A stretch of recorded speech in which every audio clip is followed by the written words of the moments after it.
Okay, good. Welcome everybody to today's Public Trust Board meeting. We have got some people joining us virtually by virtue of the sort of return, if ever went away, of COVID, including Shane, and I hope you're feeling better, Shane.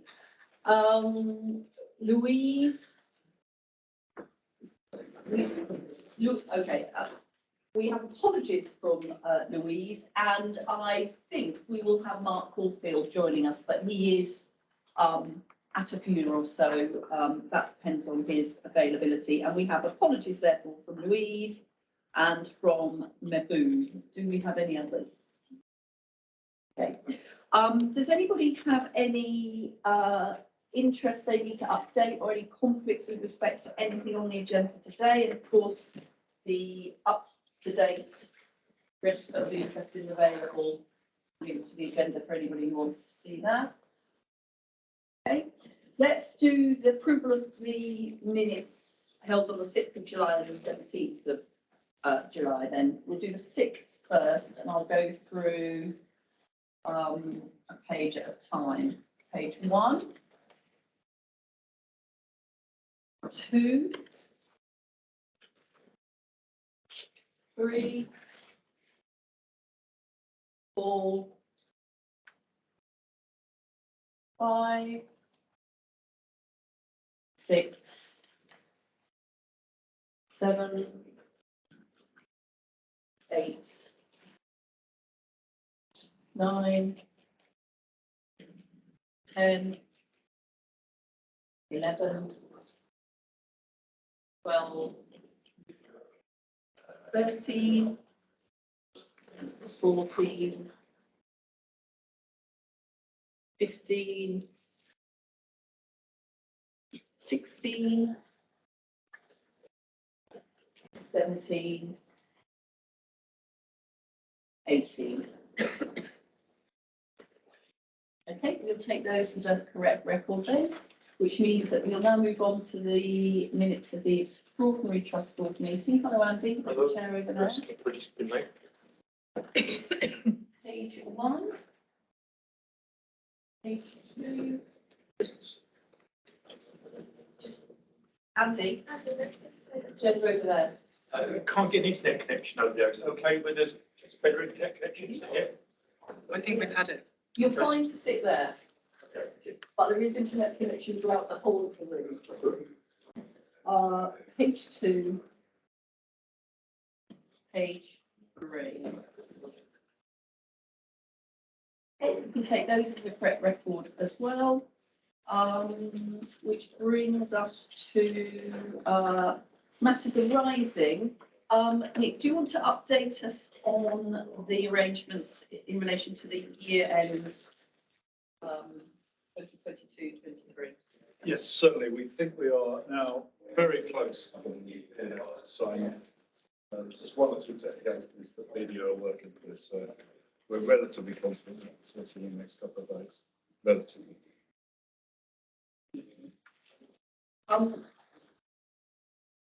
And that links to the next item, which is the action tracker. Just on the last point, the letter of representation. I think, doesn't it say in the audit committee or somewhere else in the papers that we do have a letter of representation? Do you have it yet? Because that's all part of the. That's one word for it. Failure is another of the auditors. Okay.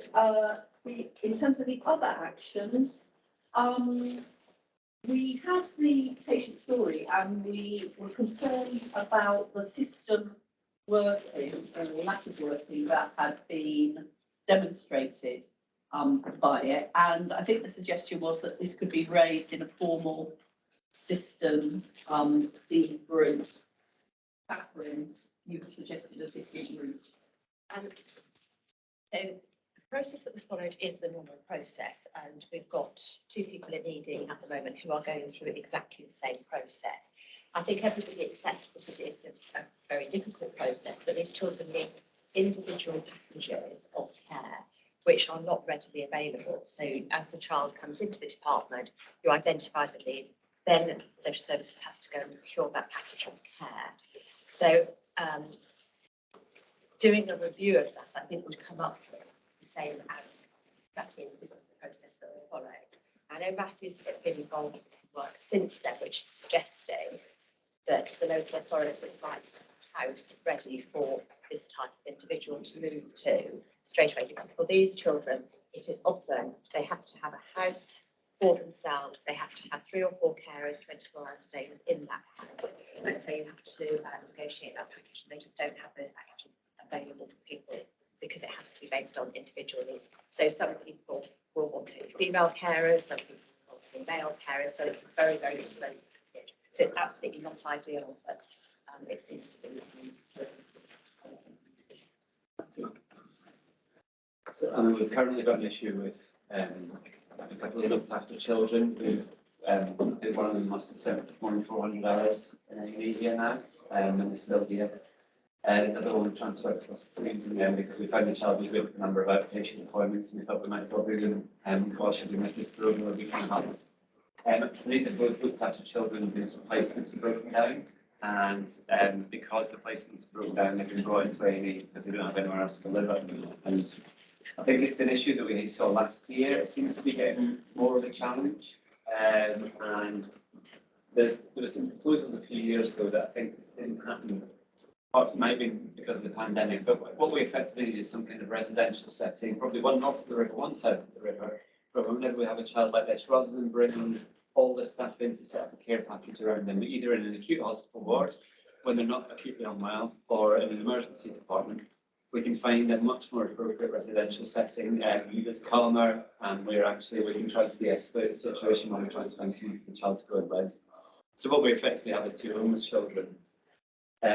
Probably looked after children background living in the emergency department now for a prolonged period of time, and because we're the only place that will accept them and hold on to them, the staff are having worked extremely hard, and they're doing a wonderful job of trying to look after them. So it's a really pretty dire situation. Zena Etheridge, who's a previous local authority chief exec and the chief exec of North East London, has been speaking to the London region about something different we can do, because this is not a kind of facility you need that often, but when you need it, there's nothing available at the minute, and I think it's surely something that, as North and South London, we can put in place, preferably sooner rather than later. Thank you for that. Sorry, I should have just said at the beginning, we've got the doors open so that we have air circulating for coolness, not that it's very cool outside, and for COVID reasons. But that does mean it's a bit noisy, and also the table is very long. So Matthew's fine, but can you all make sure that you project when you speak so that everybody can hear everybody else? That would be great. On the other 2 items, we have the board seminar on staff retention scheduled, and we also have dates scheduled for the more detailed review of maternity services, and I've talked about the letter of representation already on there. Okay. That brings me to the chair's report then. And the first thing to say is that since we met last as a board, of course, we've had the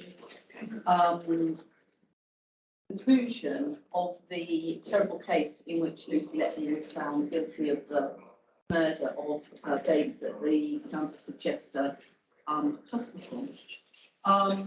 This will be very shocking, I know, for not just those of us who work within the NHS, but I think for very many people. And the families of those who are affected by those crimes, as well as the many staff at the Countess of Chester Hospital who did their best for the babies and their relatives, I know will be in our thoughts. Despite being extraordinarily rare, events like that, I think, rightly make us take stock and question what we are doing in order to protect and safeguard our patients. And also to ensure that we are listening to and acting on concerns that are raised with us, either by families or by staff members. Of course, there will be a statutory inquiry, and that was announced by the Secretary of State, and I'm sure that that will draw out important lessons for all of us.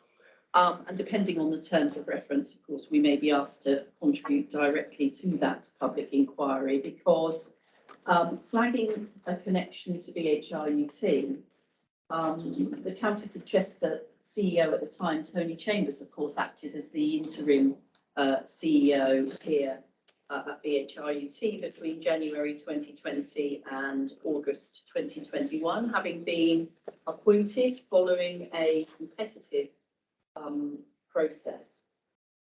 But in the light of concerns, particularly around the listening to staff and patients, and given the seriousness of the events, we will undertake to look at the period of Tony Chambers' tenure to see whether there are, firstly, any significant decisions taken regarding quality and safety that we need to look at again, and B, checking our log of whistleblowing cases and other concerns to make sure that they have been appropriately followed up. And we'll report back to the board once that process is complete. It is worth noting and saying that, however, that less than 3 months after Mr. Chambers started at this trust, the pandemic began, and as a result, much of the usual business of the trust was suspended. And at present, we have no evidence of any matters of concern. The second issue, of course, which has come to light this week, relates to the issues around concrete in the schools estate. And quite rightly, Sue was quite quick off the mark in emailing us to just clarify that this wasn't something that we faced as an issue in the BHRUT estate. And we are assured that, having previously checked, we're not affected by this form of concrete. We are being asked to do that review again by national organisations and to report that again, and obviously we will do what we are asked to do. But it is our understanding that we are not affected by that issue in our estates. Just a couple of other things. On Monday, I had the very great pleasure of meeting the new members of the Shadow Executive, which you will remember is an initiative that Matthew set up earlier this year with the aim of involving staff who are underrepresented and giving them the chance to be represented and to have voice to those at the top of the trust and to influence decision making. And I met the first cohort back in April, and this is the new cohort who've just started now. And I have to say, even in the short period of time that I was with them, there was some very interesting perspectives and important issues that were raised and a different angle of looking at things that I think is both fresh and important for us. And I know the exec team do reflect on, and I thank them for the commitments that they have in taking part in that Shadow Executive Board and the work that they're doing as part of it. Finally, the collaboration with BARTS. We're continuing to make good progress on the collaboration, as well as the work that we're doing with the Hobson within the Acute Provider Collaborative. We had a meeting of our board collaboration committee on the 26th of July, where we received an update on the priority programmes that we're working on in partnership with BARTS Health, among other items. And in particular, to end on a much more positive note, I'm really delighted that today we're going to be able to highlight a major development, which is a result of the collaboration, certainly supported by the collaboration. And that's the announcement that we will be introducing an electronic patient record to be fully operational in 2 years' time. That's a great step forward for our patients and represents £44 million of new investment into the trust. And the system will be provided by Oracle Cerner, the same as the system used at BARTS Health, and that means some real consistency across the 7 hospitals covered by BARTS and BHRUT. So patients visiting any one of those 7 hospitals won't have to repeat their medical details to staff because their records will be accessible to the clinical teams working here. And I think there are all sorts of other opportunities for the way in which we work together and design the pathways for our patients that will be opened up by the development of the EPR. It will improve patient safety, it will improve patient experience, it will free up time for clinical staff to focus on patients, and it's a clear and tangible benefit arising from the collaboration with BARTS Health. So huge thanks to the colleagues here who have worked very hard on the process of tendering and getting to this particular point. And huge thanks to the staff at BARTS for the invaluable support that they've given us to date. And for both sets of staff, the real challenge, of course, begins now to ensure that this, as it should be, is so much more than simply a set of technology and will really enable us to recognise the benefits for our patients, for their safety, for their experience, and for our staff's ability to do the very best for them in our community. But I think that is good news and obviously something that is a positive way to start the meeting. Are there any questions or comments on my update? I think Just a quick one. The shadow executive sounds great, an ongoing programme.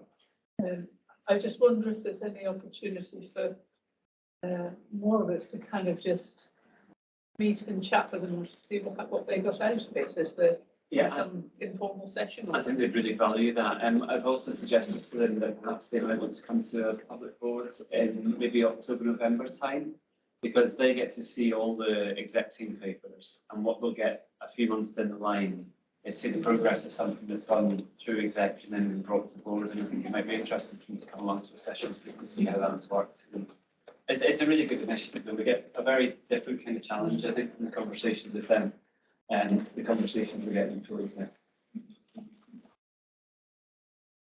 okay, thank you. So Matthew's report. Okay, thank you. Thank you, Chair. So the EPR is obviously great news, I think, and it's long overdue. I think at the HRET, and we can't really rest on our laurels though, because I think the approval is pretty much the start of an incredibly hard period of work over the next 18 months to 2 years to get it in place, actually. But in terms of all kinds of things, patient safety, staff experience, and so on, it's essential that we get this, and great news that we're getting the support to put this in place. So a couple of things. You'll be able to see from the board papers the financial context we're working in is extremely tough at the minute. I think as hard as any of us can remember, really. We're at a position in the year today where we are off plan, and a good chunk of that is related to strikes, around £4 million strikes so far, and that's before we take into account the strikes by last month, which were most extensive yet, and we've got multiple strikes due this month as well. Inflation's in there as well, but there is around year to date more than £7 million worth of off plan, which is within our gift, and that's in terms of under delivery of cost saving plans and overspending staff. So going into the winter, there's a really big focus within our trust and actually more broadly across North East London on getting ourselves back on plan. We've put in an improvement plan as a system that we're being held responsible for the delivery of. So as we go into the winter period, we're looking at pressure on services, we're looking at the ongoing pressure from strikes, which I say more in a moment, and the really tough financial context as well. And I think the board's been well cited on that through the year. I think it's fair to say things have changed the gear in the last couple of weeks in terms of our having to get to real grips of what it might take for the remainder of the year to try to get ourselves back on track. So I think the sense is that we have the right plans in place. I think we're confident in the plans we've got in place. The challenge is around the delivery of those plans, particularly around staffing in a pretty tough operating context. And there's also, I suppose, been a lot of opportunity to reflect on the responsibility of senior leaders to talk about challenges to delivery over the course of the last couple of weeks. And I think it's worth saying clearly about the strikes that the lack of pay negotiations with the junior doctors at the minute is leading to longer waiting lists. It's damaging morale within the workforce, and it's costing us millions of pounds. In March this year, our waiting lists were shrinking. We treated all of our 78-week waiters, and we were on track to treat all of our 52-week waiters this year. And that's no longer the case. Our waiting lists are now growing. We've spent millions of pounds on strike cover. And we've been running planned care on a 3-week month, effectively, since April. And most importantly, it's really damaging the morale of our junior doctors. These are some of our best and brightest graduates. There are future consultants, there are future medical directors and chief executives, we hope, and they believe they're not being treated with respect. And if this continues into winter, there is no doubt that patients will face longer waits for treatment with the anxiety and harm that results from that. We'll spend millions of pounds more on strike cover that we can't spend elsewhere, and we'll have to find from elsewhere. And I think it's fair to say that there's significant part of our medical workforce see this as evidence that their skill, hard work and dedication is not valued. So I think the strikes are now becoming a really significant delivery problem for us. I've said before a number of times, I really hope that there is some move towards negotiation around this, but I don't think imposing their pay settlement and walking away leaves us in a particularly tenable position going into the winter. So I hope that's pretty clear. July, we saw record numbers of mental health patients in our emergency departments. Thank you so much to the staff in the emergency department teams who have been working really hard to work with us to deliver the best care that we can in those circumstances. Paul Calaminis has been appointed as the new Chief Executive of North East London Foundation Trust, who are our mental health and community partner. And Paul's coming to visit King George with us in the next couple of weeks, so we can have a real think about what we can do differently here. It's King George in particular who gets the brunt of the mental health presentations. Those patients are entirely entitled to come into emergency care and they're entitled to expect a really good quality service. Unfortunately, we're seeing really long waits at the minute, so it'll be good to get Paul's thoughts on how we can do that. And there's some really good models actually in East London and in North East London that we're hoping will start to have a good impact this coming winter. And then finally, because that's been a bit of a fairly miserable run through of what we've got on. So the APR is great news. Jackie's mentioned the shadow exec. We heard another school uniform marketplace recently that was really well received by staff. A great opportunity supported by volunteers and a local charity Smile to offer people support with getting their kids properly kitted out back to school. And it's interesting to also see the fact that from the charity perspective, they're now seeing higher numbers of families where both parents are working, some in quite senior clinical roles now who are having to ask for support with this. So not necessarily the best good news story, but the fact that we can actually help our staff and support them with that, I think, is a welcome thing. And also, this is the first board, I think, since we had our 75th anniversary celebrations in the summer. And more than 5,500 of our staff took part in thank you events over 4 days. And it was a wonderful couple of days with a really great buzz around it. And I think the staff and their families who were able to participate really valued the experience. They valued the sense of what they do being thanked and recognised by the staff. And the fact that we had, I think, more than 600 local school children through the marquee at Queen's, and many of whom asked to be kept in touch with opportunities around apprenticeships, training and roles and so on, was really fantastic, because actually they're the people that we need to engage with and enthuse about the future of the NHS. I just want to say a personal thank you to Catherine. There was lots of people, Sean Green and others, who I think put in incredible hours to make it a success, but thanks in this room to Catherine for her leadership. I'm really grateful for everything she's put into that. But that really was a wonderful point in the summer, and I think a recognition of the fantastic people at the Trust. And it's going to be a tough winter, but there's probably not a better group of people to go into it with from where I'm sitting. So thank you. I think we did have the chance to reflect on that at the last board meeting. But Catherine does deserve an enormous amount of thanks and her team for what was a brilliant session. And of course, Matthew, somewhere somebody described to me you as fronting the Pfizer tunes. I think so. I don't think that was Alan, actually, who described it as that. And the other 7,500. I feel the tricky second album and potential disputes within the band are coming in time soon. But it was a fabulous, not just day, but period of time. And as you say, having the tent full of young people and all lots of visitors having the opportunity to see the amazing displays that were put on by our staff was absolutely brilliant. Good. Any questions for Matthew? Leslie? Multiple point in the question, really. The first one is just please pass on huge thanks. I did on Workplace, but huge thanks to all the staff for their initiative in the marketplace. I just think with our staff facing the kind of cost of living crisis that they are. It's a really, really great and worthwhile initiative. And I know a lot of staff time and thought actually goes into that. So thank you. And now Paul moved over from North London to further out east. I mean, the issue came up at Quacker Arts yesterday, didn't it, about patients who really should be in a mental health setting being in the wrong setting. That I just think we have to keeping this on the agenda because it's wrong. And at some point pretty soon, the police are going to stop playing their role at the moment that they do, and that's not going to make more funding appear. It's just going to make the crisis even more acute than it is. So I just think for the sake of our staff, for the sake of the individuals, and for the sake of other patients, we just need to keep this banging on about this loudly until we get some kind of person, which is going.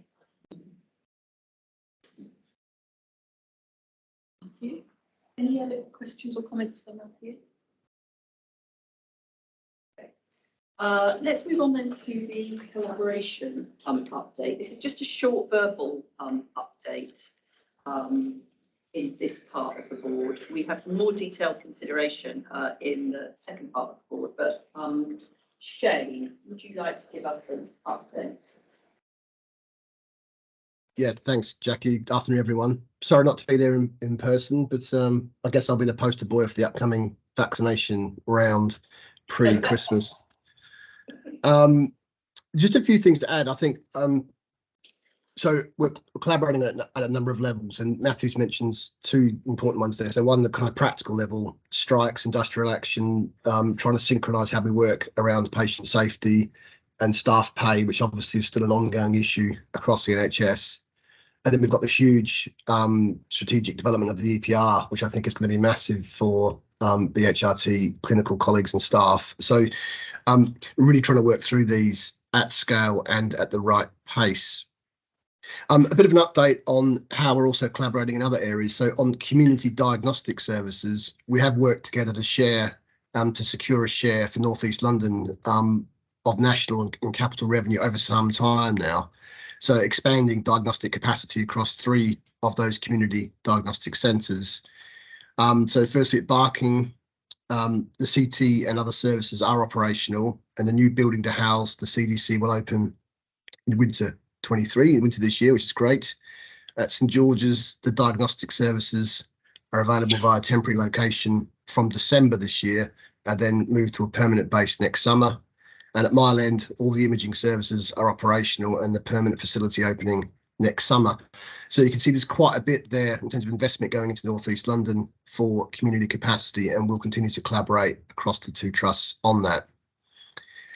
We've also completed the construction of the independent therapy centre at Mile End, and that's just, well, literally in the final stages of completion, soft launch next month, and that will provide independent dialysis treatment for patients right across North East London. And then finally, I've mentioned before about our collaboration across Barts BHR, but also the Homerton around the establishment of clinical boards and networks right across the patch. So that is moving along now.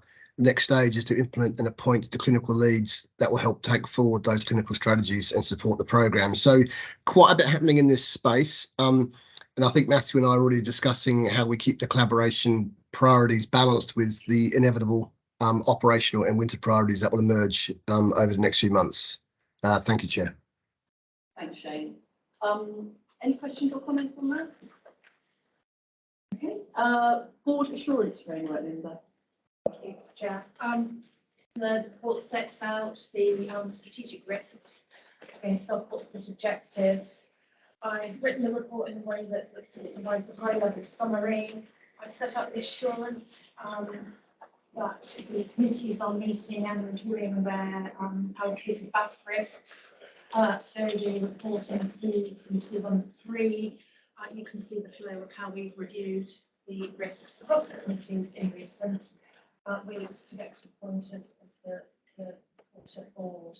And the main section of the report sets out a brief summary of why we're at the position we are at for each of the strategic lists. Wasn't really going to say anything more other than each committee has reviewed in detail the detail that sits behind this report, including controls, etc. Thank you. Any comments, please? Really quick one, it was, it was good to see that one or two of them have actually shifted. I mean, because I guess it's strategic things, we don't expect them all to overnight, but I thought they were very, very appropriate that they had actually, they are, for example, the ones where the urgent emergency care has been come on to. So I just commend everybody who's been sort of building those up, that we've actually seen them. It's all known, the depressing, but actually the season a bit. So, Thank you. I concur with what Kathy said. I think seeing those particular two shift, Can I remind people to call up? sorry, to move in the right direction is really encouraging.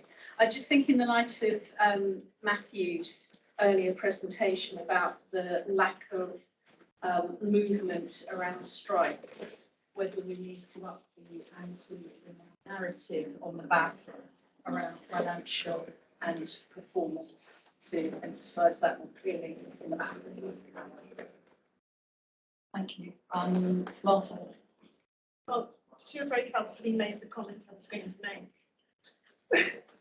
But in addition to that, I would actually like to thank the team because I could see that deadlines are more consistently populated on the action points, which means that from an oversight perspective, it gives us a better sense of when we think the dial should start to shift as some of these issues within the report.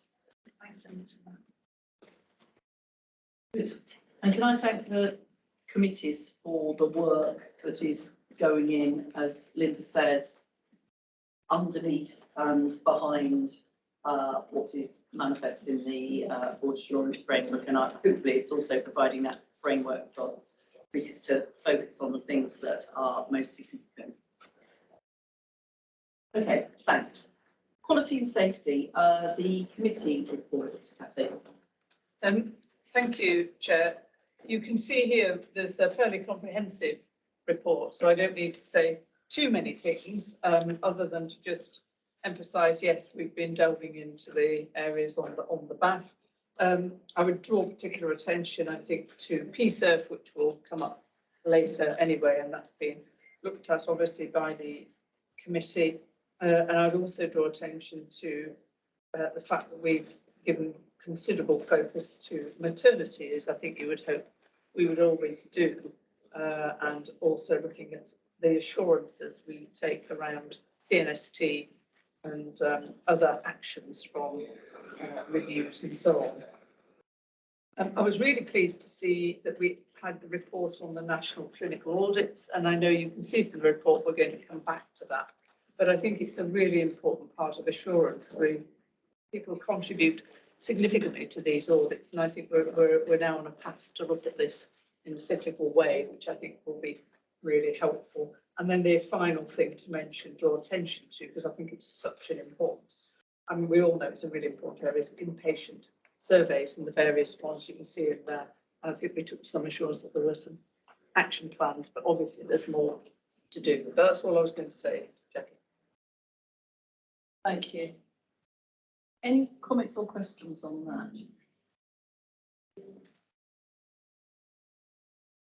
Let's move on then to the PSERF framework plan and policy. Mamta. Thank you, Chair. Dr. Liliana, who will be talking to us about it.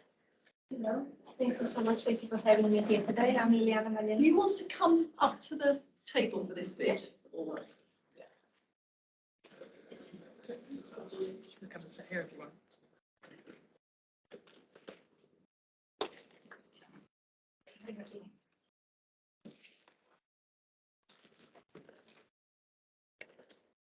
I'm Liliana Malena, which is Deputy Director for Quality and Patient Safety, and I'm representing PSERF policy and plan today, which require approval of this committee. So The Patient Safety Incident Response Framework, or PSIRF, is a key initiative within the NHS Patient Safety Strategy, which sets out how the NHS will achieve its vision to continuously improve patient safety and maximize things that go right and minimize things that go wrong. PSIRF is a major step towards improving the safety management across the healthcare, and it will ensure the NHS focuses on understanding how incidents happen rather than apportioning blame to individuals, and focusing on more effective learning and improvements, which will automatically improve patient safety. Trusts are required to work towards transitioning to PSIRF by autumn this year, and we are aiming to transition next month, actually. So policy and plan, which are in your pack, set out how our organization will respond to patient safety incidents. And these documents have been developed together with our clinical care groups, CMO office, HR, organizational development, our patient safety partners, and integrated care board, which have also approved our documents. PSIRF will replace serious incident framework, and the document will be using different methodology to investigate patient safety events, such as patient safety incident investigations, after action reviews, thematic reviews. The plan within your pack outlines criteria for patient safety incidents, including national priorities, such as level events and child deaths, and our local priorities that have been developed together with our stakeholders. To inform our local priorities for patient safety incident investigations, we've completed a lot of different reviews using qualitative and quantitative data. We've reviewed our incident data for the past 5 years. We've done some surveys, workshops, consulted subject matter experts, and reviewed previous organizational reports and strategies. The way how NHS organizations will involve patients and families and staff involved and affected by patient safety events will improve as well, because they will be more involved during the investigations, and we will be doing investigations with them rather than to them. A PSIRF training plan has been developed to ensure that right staff receive the right training, so we can make sure that our investigations are completed, facilitated, that oversight is there, and that they are approved in the right manner. There will be a shift under PSIRF in relation to oversight, where our trust boards now will be required to quality assure learning response outputs, and ICB will be supporting and ensuring that improvements are taking place. And then we have also developed a Just Culture Charter, which is committing us to provide a safe place for care for patients and safe working environment for our staff. All documents related to PSIRF are on Workplace as well, and then policy and all other documents will go there as well. Thank you. It's clear that an awful lot of work has gone into this, including, as you spelled out in the paper, and the introduction, working across the ICB, or getting the response from the ICB as well. So, and it's an extremely important initiative across the NHS. So thank you for that.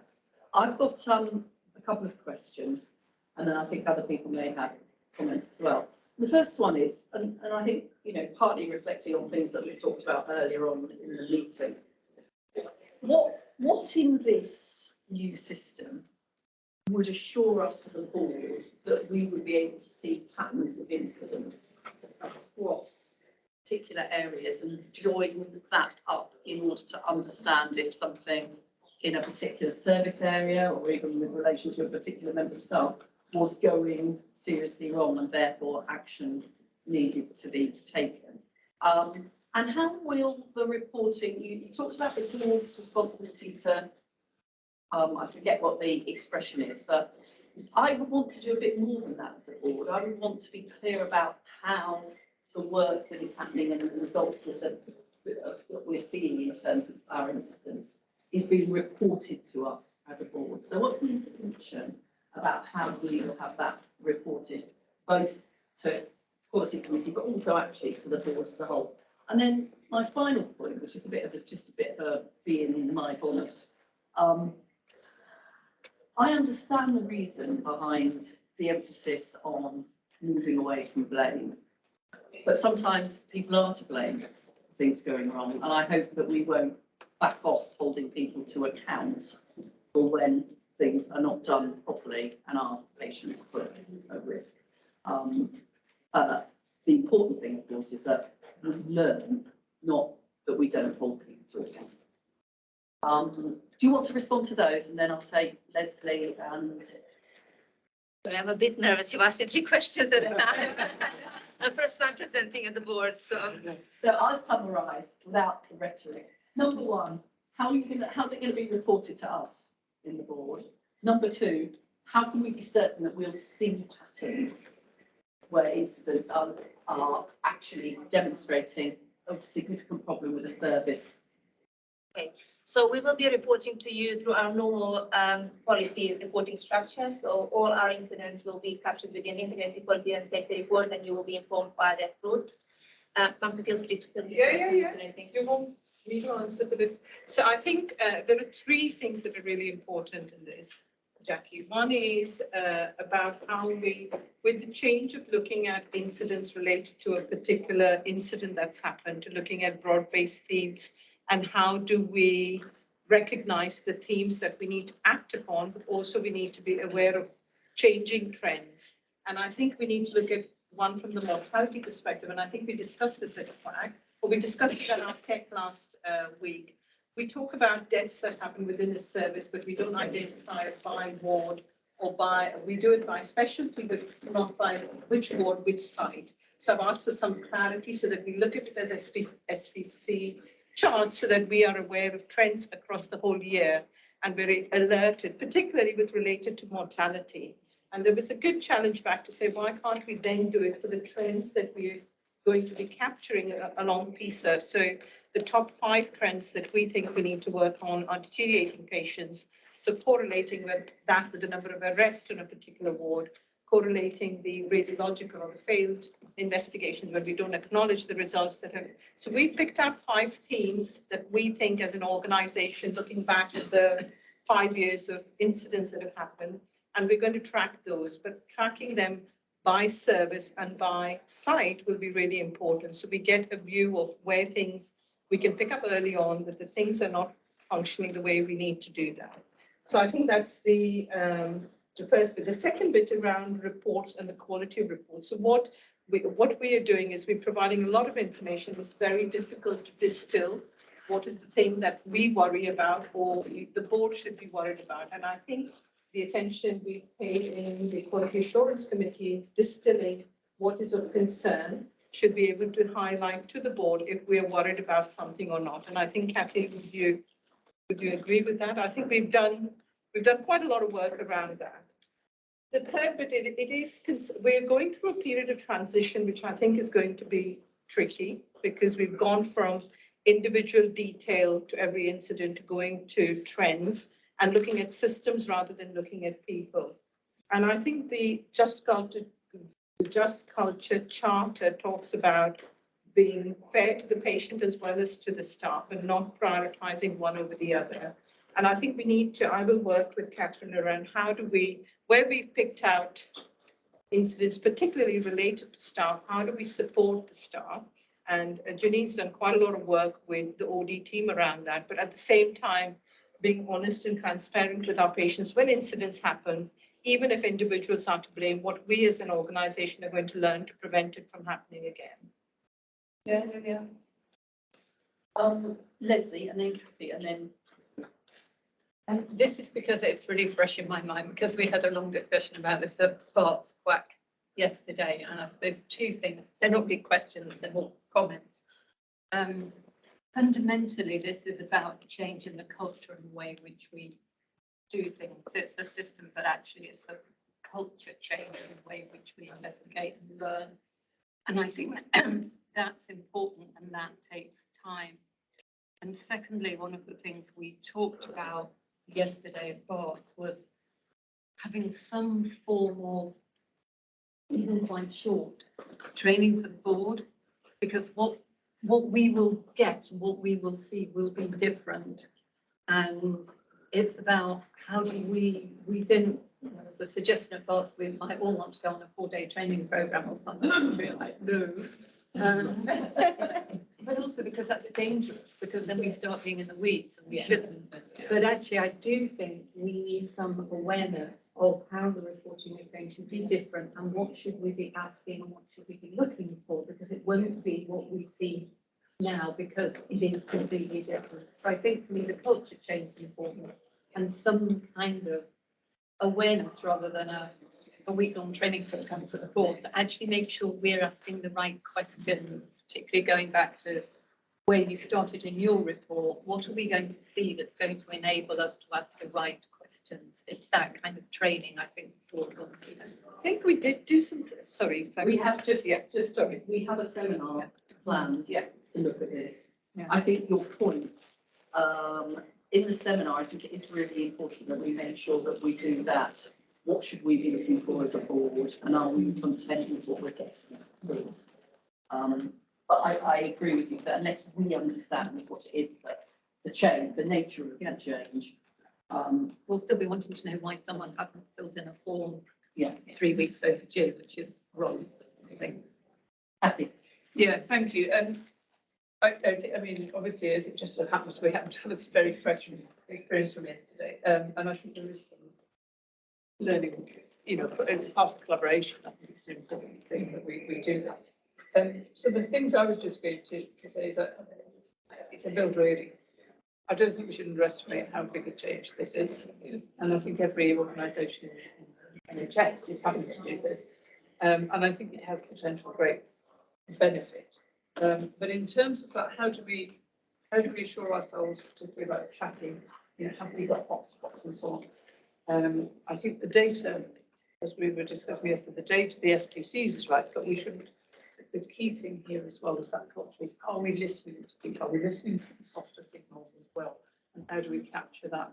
And as we become more complex all the time and so on, I think we have still work to do overall, make sure that we can tease out those things, which I'm sure the executive will be doing. But I don't think we should imagine that incidents aren't going to be reported. They'll also go to DATIX or whatever follows DATIX or whatever.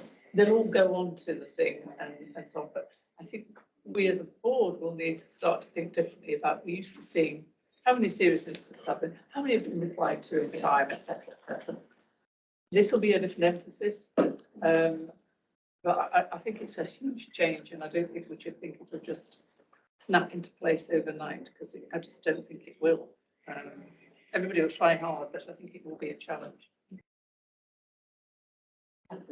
I think you're right, actually. There will be a nervousness about the way we report things, and of course we will continue to report the way that we have done. But in terms of the number of reports that come through as serious incidents, we're not going to do every controls as we have done historically, because the level is there. What will be much more important is to look at what is the learning from those incidents and how have we changed our practice. So that will be quite a big cultural change altogether. And when I come on to the integrated culture report, I will of course be talking about the closure of SIs, but perhaps we'll be hearing about it for much longer. But I think it is about how do we make sure that we group those incidents and learn from them, and then how are you assured that that learning and change in practice has taken place. Linda. Thank you. There are 3 patient partners who are specially, trained in participating in this process. They will have a relationship to the Patient Partnership Council, although I have to say at the moment we're still trying to figure out how that's going to be. I guess my question is really around the openness with which this is going to be discussed with patients, because inevitably, when a serious incident occurs, there's a patient at the end of it somewhere, and something's gone wrong or perceived to have gone wrong. And I'm just wondering how the reporting back to the patient and or their families is going to be handled, because if this is about just culture, where it's a partnership, if you like, between the patient bit and the staff bit, there needs to be an emphasis on how the patient bit is handled. Or whether the board is going to get a separate bit about the patient element, or whether they're going to just get the staff bit. Because from my experience of having been on this board now for a couple of years, sometimes the stuff that goes on here inevitably involves a patient or patients. When it comes to reporting, the patient bit tends not to be overtly there. It may be there, but it's not overt. And as we're moving into a different scenario like this, and the emphasis on change, I just wonder whether now is a good time to think about more positively about how you report the patient bit within what the board gets. Because otherwise you're missing half of the story, in my view. Now, I don't have the answer to that, but I think it's a question that the board needs to consider. If it's a board that considers both sides of the question, then they need to consider that side of it as well. So I don't have the answer, but I think it's worth raising the issue. Thank you. So thank you very much for that. I think you're absolutely right. The way our previous SI forms were didn't actually give an opportunity for there to be a prompt to ask about queries around how the patient felt or the relatives of the patient felt. PSERP in its new form gives a clear domain in that to talk about how we engage with patients. And Liliana, Karen and I met earlier this week exactly on how do we ensure that the patient feels an equal part in every investigation. What we haven't talked about is how we assure the board or assure other people that that conversation has happened, and we'll take that back. So in the way we report it up to QAC, we'll bring what engagement we've had or what percentage of families have engaged with our after action reviews related to the incidents that have happened, maybe one of the ways we could do, and then we look at the quality of that engagement. So I think absolutely right, and PSERP will definitely help with that. Just to loop back round on your point regarding blame and how we hold people to account, I think the key thing is that this work, PSERP, it's so exciting because it really docks in and enables the culture of just learning that we're looking for, that creates a safe environment for our staff to speak up and for us to actively look to learn and improve our processes and systems so mistakes don't keep happening. But also still holds people to account where they need to be held to account, where, you know, as we've seen, the intent is to do harm. So we will have rigorous processes around our relations teams, and they're all trained in just learning culture practices as well. And on a separate note, it's going to be a little bit noisy because we've got Project Search young people next door, and it's their day 4, and they're going to be finding out their placements this afternoon. So you might hear some noises. Happiness, yeah. I hate to say it might be more fun than we're having in here, but it obviously won't.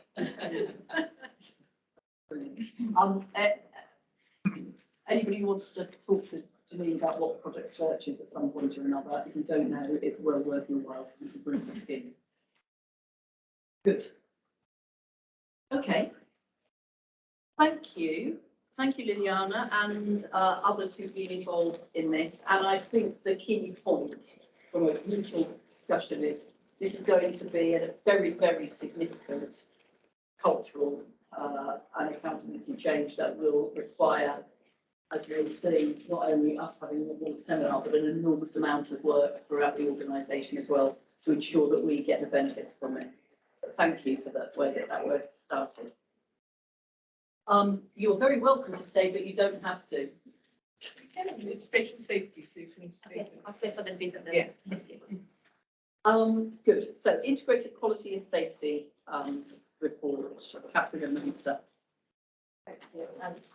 I think that there's very little to say on the quality report because we've had the report from PAC where we went through this paper in some detail, and obviously we've been talking about PSERP, which is also a major part of this.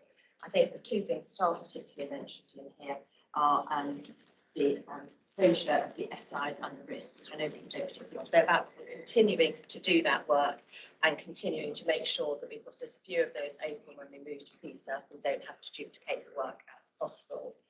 The incident and oversight group, which was introduced when Matthew joined us, is really helping us to focus on our serious incidents, and I think will lead into that work that we've just been talking about in terms of PSERP. And then just finally to let people know that after a period of time where we've seen our volunteers leave the organisation, particularly during COVID and directly afterwards, we're now starting to see an increase of those coming back, and also a very different demographic profile. So that's good. That would help our work around patient experience. Leslie. Just two quick questions. question and a point.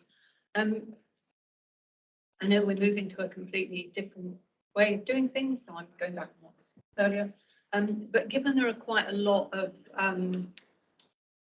reds or quite a lot of serious incidents and other things which aren't being completed within the timescales, are we actually picking up the learning from those quickly so that we may not be completing serious incident reviews in the time we should?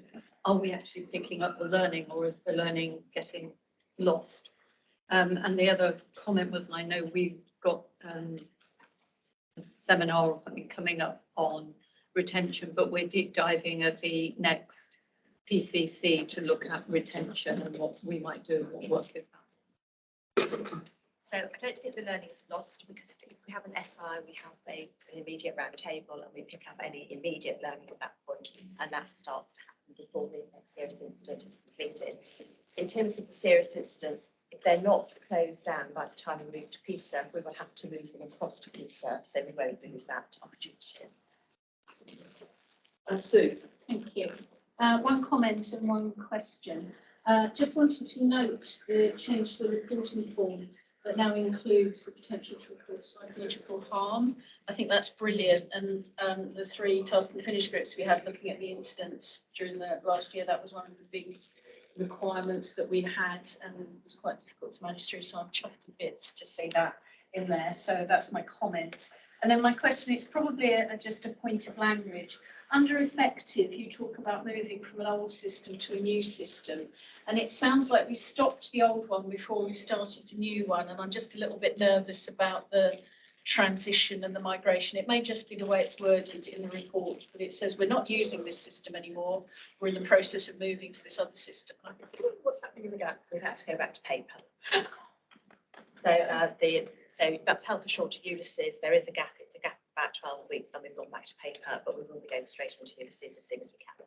Is that likely to have consequences for pace of handling things? Should we expect? No, it should be okay. Yeah, it's just time consuming in terms of having to record it in a different way. Obviously, we wouldn't have planned to do it in that way, but it was the contracts couldn't quite tie up. Just because of the cycle when we've had quite or not, this has come up since our last one, but I thought it was worth giving the put a slide in here around sepsis screening, and given the recent and sad circumstances of the death of Martha, that was in the news, of dying of sepsis, I was just going to say that we will come back, have a look at and discuss how sepsis is being handled, and also that question of how people again are being listened to in terms of that. So just to note that we haven't yet had that chance because of the timing. We do reasonably well on sepsis screening here, but I think the question was, do people make the diagnosis actually, which was slightly different. And on the broader point, I'm very interested in the case that is being put forward for ways in which people can seek a second opinion or whatever would be appropriate. And it seems to me, one, that there are some trusts around the country who are already doing it. It might be interesting to know how they do it in a way that is effective for patients, but not presumably duplicating every decision that a doctor makes. And secondly, anything that we can do to shift some power to our patients is a good thing in my book. So I'd be interested. I'd love to know, because I shut off an email. Just to be clear, I don't always respond to the Today programme by sending emails to people saying something should be done, but sometimes I do. And it would be very interesting to see whether or not there is something that we can do on it. So I think I probably listened to the same article on the radio as you did.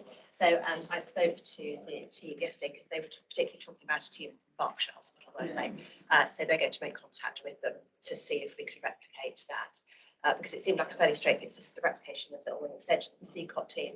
And they described that they'd had a 1.5% increase in their workload as a result of it. So I felt that it was something that we could perhaps look at quite quickly. And I know Fiona's been looking over the winter period to look at how we can extend our CCOT team, and it might be that we can include that in there as well. So hopefully, I would have thought they would probably be inundated with people contacted them yesterday, but hopefully they've got a prepared slide pack that they can send us so we can have a look at that quite quickly, because it seemed like a really straightforward way of doing it and would be really helpful for people.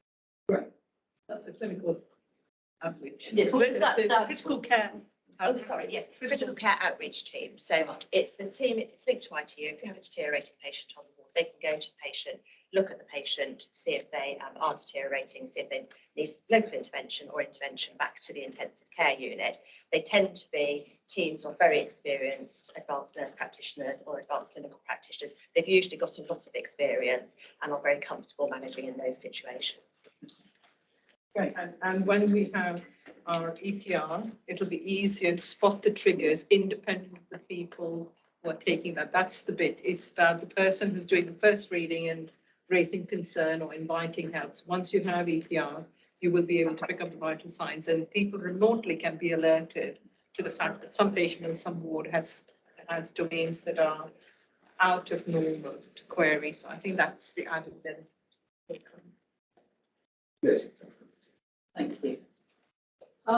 Anything else on the integrated quality and safety report?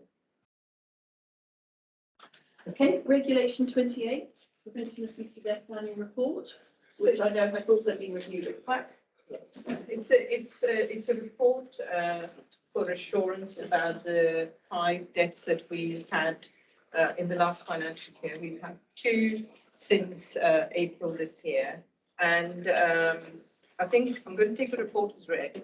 3 key actions have taken from this. One is that we've implemented the IOLG, which is a criticism that the coroner had around how we scrutinize deaths that happen within divisions. And what we do now is there's a group of between 30 to 40 people. Every Tuesday afternoon, we discuss every patient incident that has caused moderate to severe harm. And then it's an independent conversation around whether we should be investigating it as a serious incident or this is a moderate harm, which we need to investigate seriously, or we need to look at themes, or this has happened the 3rd time in 3 different divisions, can we pay more attention to that? And I think the coroner, having worked with the coroner, he thinks 2 of the PFDs suggest that we haven't done that in the last year. So he's quite pleased with the new system. And we've also been able to have some robust conversations where he thinks it should be an SI. And we've said, actually, we've had 20 medics or 20, 30 people around the table, and we think these are the reasons why it should not be an SI, or this is the way we're working through. The second bit that I think around PFDs has been, I think there's historically been a relationship issue with the way we work with our medical examiners, our patient partners, and the coroner. And with the appointment of a medical director to look at patient safety in its entirety, we're picking up all of these themes with particular attention to assurance for families that even if a death was expected, what have we learned from it and what can we do differently about it? So I think that's work and evolution. And again, Liliana, and we talked about it on earlier this week, we will have a mortality management policy, and that will encompass the entire, the gambit of the statutory requirement of a medical examiner, the internal processes, so that we're assured we're looking at everything we could possibly learn from, and then how we're triangulating the learning. So I'm happy to take questions. Okay. Thank you. That was very helpful to hear the consequences, the learning, the change. Good. Move on to the people and cultures part of the agenda. The committee report, Leslie, is a verbal update, I think, because you've only just done a meeting. Yes, we only met on Tuesday afternoon. 2 of the items appear on the agenda anyway, the resident days, action plans and the pay gaps. I won't say anything about those. There's one of the main focuses of attention was about the upcoming staff survey, and the aspiration for us to get higher turnout and some of the work that we're doing in terms of making sure that people have time to complete the survey, get it in paper form, a whole range of things that we can do, protected time, But also the importance of you said we did communications in the lead up to it. Because one of the things that stops people filling out surveys is the fact that they get fed up with telling you what they want to change and they don't hear anything back. So it was about making sure that feedback loop was in place and that we're telling people what we have done and what the impact it's had. And we do that using some personal stories because they really resonate with people. We had an update on the academy, and we know there's a sort of bit of a rethink going on with some work on there that Kenya is doing, and looked at some of the quality improvements in senior recruitment, which we always take as a separate item, and we had a discussion about whether that was something that should just be now subsumed within our general workforce monitoring report that we get, and the decision was no. And when we look at the pay gap report, and when we look at the res des thing, I think it's right to keep a focus on the diversity of recruitment at a senior level, because unless it gets a specific focus on it, things don't change. So, for example, we found that we still have examples of interview panels where they have a recruitment plan and there isn't diversity on the panel, and shockingly, they appoint all white panels still seem to have white people. So we just thought we just need to keep the focus on this, just to make sure that things don't just slip back again without that sharp focus. And I know there's some training that you are about to do, aren't you, for the leadership team on recruitment, and I know people like Catherine has done it with her management team, but I do think there is a leadership issue of leading by example, which is important. So the other two items are on the agenda, which Ginny, I'm sure, will introduce, and we can talk about. Okay, good, thank you. So let's move on to the items then, starting with the gender and BME gap, pay gap. Yes, please. Thank you. Thank you, Chair. So this has come back, because we declared it from the last meeting, didn't we? And so what this paper speaks to, so it's a paper of two parts. So we published our gender pay gap in the spring, so you would have seen that. But we thought it was useful to bring the two together, because our ethnicity pay gap and that work has grown out of the gender pay gap reporting and the impact that we know that has had. And you can see in our data that year on year, we're continuing to improve, and we've got an ambitious goal of getting our median gender pay gap down to 16.96%. We're nothing if not specific by 2025. We're currently at around the 19% mark. But the ethnicity pay gap, unlike the gender pay gap, we are not obliged to publish this. We've chosen to calculate this because it was another important lens. And I'm looking at our pay gap. What this is showing us is that for our overall staffing,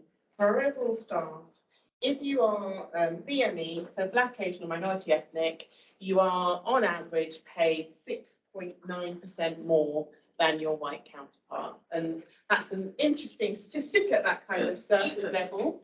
But what that actually reflects is the fact that, and you'll see this when we get to look at the res data, that if you are Asian, you are much more likely to be in one of our highly paid consultant roles than if you are a white member of staff. And so this pay gap headline just illustrates that.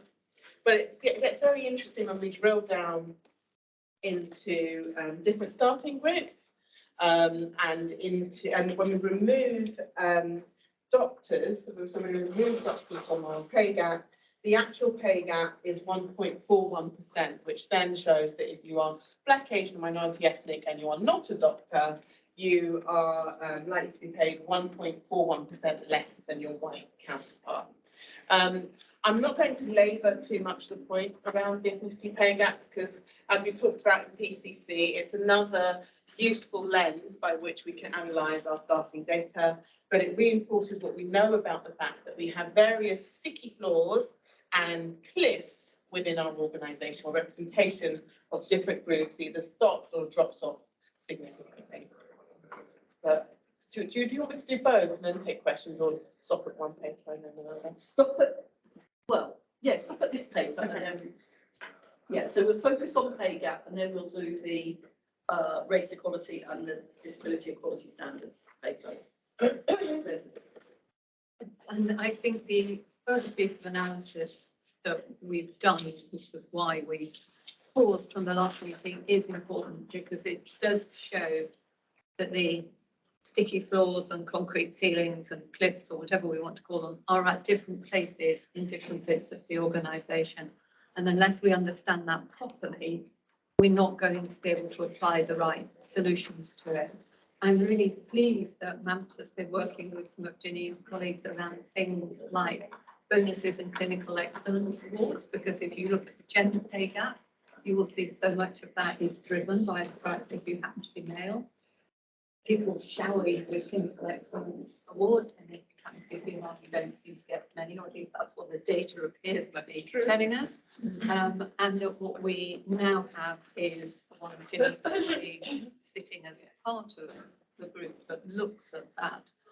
And the fact that we are now going to, I was surprised it wasn't happening anyway, but actually make sure that we have diversity partners involved in the interview process for more senior medical appointments so that they aren't slipping through the net of just being appointed to without subject to the same kind of structure and process as the rest. So I think this is a really useful lens to shine, and I think the next task is that we need to address some of these, because we've set a really challenging target for the gender pay gap, and we really need to do some work to get us there. And again, it shows a reflection of some of the work that arts have done as well in terms of their pay gaps, but just calling it BAME is far too simplistic, and we really need to drill down and we need to work out different professions, different grades.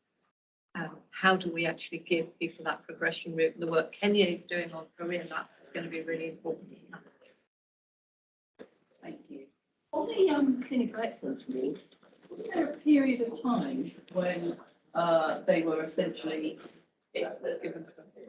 Yeah. Basically distribute amongst everyone. Exactly. Yeah. Oh, and guess what happened? Gender pay gap closed. So are we now back to the put yourself forward if you super So confident? we've just done a round to review people who received the lifetime awards. We've done the, actually Catherine and a few people won the panel to review whether they should keep the points that they've had. We've just done a big review around that, which I think we've all had different views about. So we've just finished that, and 3 consultants are possibly not going to be able to keep their points that they've received, because we've set the bench as a cloud. We've been quite clear about this being work they've done since they've received the new award. And I think it's been a bit tricky. We had about 80 people who applied. For this financial year, we've again distributed it equally across all of the consultants. Because I think we don't have a standard as to how we're going to, we haven't agreed as a region as to how we're going to be moving forward with the awards. Well, there's really, really strong evidence, isn't there? If you want to close your gender pay gap, you can't go back to how clinical excellence awards were being delivered previously. I don't have very many points myself, so I'm absolutely on that page. I think you're right, Jackie. It's not a clinical excellence award process then, it's just handing out more money with that. On the issue there is a ideology behind why they did it, like it or not. That's the whole point, is if you're excellent, you get more money. No, if you are willing to make the case that you are excellent, and put yourself forward, you get more money. That's So you're absolutely right, I agree. I have opened a can of worms. Catherine, you may dig into my can of worms later. And I have waded my way through the 80 applications, and I've spoken to MAMT about it. I think before we do the next round of applications, we need to have some significant educational training about what goes on those applications. And I think that as an organisation, we should be targeting people who know are doing good work I mean, people can self-nominate as well, but also encourage people to apply where they might not otherwise have done. And I think if you think about the work that we've done within nursing, encouraging our overseas nurses to apply for posts, having to be proactive about encouraging people to do that. We've now moved from a position of having hardly any Filipino nurses at band 6 and 7 to having nearly 100, but that's because we have proactively gone to them. So I think the same sort of approach should be used with the medics. Right, okay. Very sure. I think on top of that, it's not just about the education, it's about giving people capacity to apply, because often is the case that people are excellent and very, very committed, spend all their time doing that, and then won't spend any time putting themselves first over something else. So it's supporting that too. And it's over and above the job plans, Jackie. So we've not really had consistent job planning in the organisation. So it has been on the strength of what you've written rather than it being reflected. So if you had 5 PAs to do research and you have 10 papers, you should be having 10 papers because you had 5 PAs to do it. So we didn't have clarity around that. So I think job planning will also help. Good. Okay, let's move on then to the workforce race equality and the workforce disability equality standards. Yes. Thanks, Jackie. So we will be publishing our RES and there's the workforce rate equality standard and workforce disability equality standard next month. So this is bringing our data to board ahead of that, the sign off and assurance. And so what this RES is telling us is it is reinforcing the conversation that we've just been having about representation within our organisation. What this is showing us is that year on year, we are continuing to see improvements in overall representation in non-clinical roles, with the exception of band 8D, where we've seen a decline year on year in Black, Asian, minority, ethnic representation. And on the clinical picture, it speaks to what Catherine has just been talking to us about in terms of the increasing representation of senior BAME nurses and clinical staff. So that's good. Just to point out, there is a red against consultants in RES Indicator 1, which is about representation. I would argue that that's not a true red for our organisation, because yes, it shows that there's been an overall decline in the percentage of our consultant workforce that is Black, Asian or minority ethnic, but the overall number stands at 65%, when BAME representation overall is 57%. So I think, and this is a conversation I've raised with the national RES team and the national medical RES team, in that for an organisation of our demographics, we'll be showing as red, even where actually what we're doing is making sure that we are remaining truly diverse and representative of our local population. So that's an important point for the board to note. In terms of other indicators, I also want to call attention to indicator 3, which has shown an increase in the relative likelihood of staff entering formal disciplinaries if you are Black, Asian or minority ethnic. Again, I think that speaks to some of the broader work that we've been doing in terms of looking at and taking formal where necessary in terms of behaviours. The threshold for that has increased, but because we're now looking at smaller numbers, you're going to see the impact of small numbers in terms of skewing that likelihood to enter formal disciplinary. So again, just giving assurance there. In terms of our workforce disability equality standard, there's the initial data, there's the data there for you. The key issue for our organisation is the very low disclosure rate. Only 4% of our staff are disclosing that they have a disability as defined according to the Equality Act, when we'd expect probably 1 in 5 working age adults to have some manner of disability. And so that either means that we aren't being as inclusive as we would expect to be in terms of our recruitment, or that our staff don't feel able to disclose. And I'm really pleased that our workplace adjustment policy has been signed off, and we're actually recruiting a coordinator to make sure that that is actually applied fairly and consistently. In other organisations where that has happened, there has been a marked improvement in disclosure rates, because people see the point of actually telling the trust that it actually supports it. And I'll stop there. When I read this, I decided I was really stupid, so I need to ask you a question to help. No, that's not true. With regard to this, though, I just wonder if this is correct or not, because on the table, on the column, at the second set of columns that you just referred to there, around that 65% consultants. Yeah. In the column for BME, the number's much higher, the number of people, isn't it? Are the numbers in the columns people, the numbers of people? Yeah. Yeah. So what we've got is percent BME, 65%, but actually I read it as actually, So overall number's gone up, but as a proportion, because the white number's gone up as well, so as a proportion, it's gone down. but my reading is there's 140 white and 288. Yeah. So saying 65% of our consultants are BME. I'm now absolutely sure I'm stupid because I can't get 140 and 288 is at 65%. Well, it's they're saying 140 are white and more are BME on the numbers. Yeah. Yes. Yeah, that's right. So 65% 65% of of BME. We're even better last year. I see what you mean, yeah, okay. It's gone down because it's Right. worse compared to last year. I see, yeah, but whereas actually we've got many more, yeah, okay, that's it, well, see, I told you. No, you're right, you are. I'm probably a bit last, but yeah. But not as good as we were last year in terms of percentage, but actually it's proportionate. Yeah, and it's actually will be better. Yeah, I think because this trust has such a diverse workforce, some of the standards that are applied nationally across the NHS chuck out weird results when you apply them to our workforce. Yes. So we, for example, there's an argument to say that our workforce, by a declining percentage of the consultant body being non-white, is becoming more representative of the population. Yeah. So we can actually be in a position where we could argue in favour of us posting worse results when you look at the red standards from a red